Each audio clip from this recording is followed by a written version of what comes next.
帕隆藏布蜿蜒流淌，原始森林高大广阔，波密林下资源丰富，盛产野生天麻、羊肚菌以及松茸等。在一处并不起眼的林地里，白马群培扒开腐质层和薄薄的一层泥土，一个个形似土豆的果实出现在眼前。这是藏天麻，反而野生种子啊，那些都是基地给我们的。挖出来之后是他们公司按每斤60块钱往回收，长得还好，高兴啊！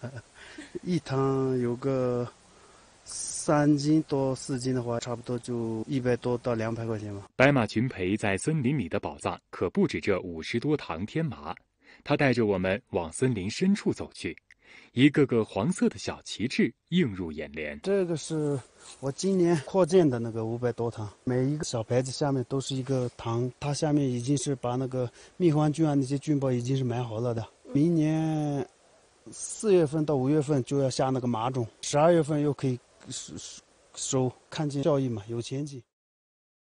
抖音。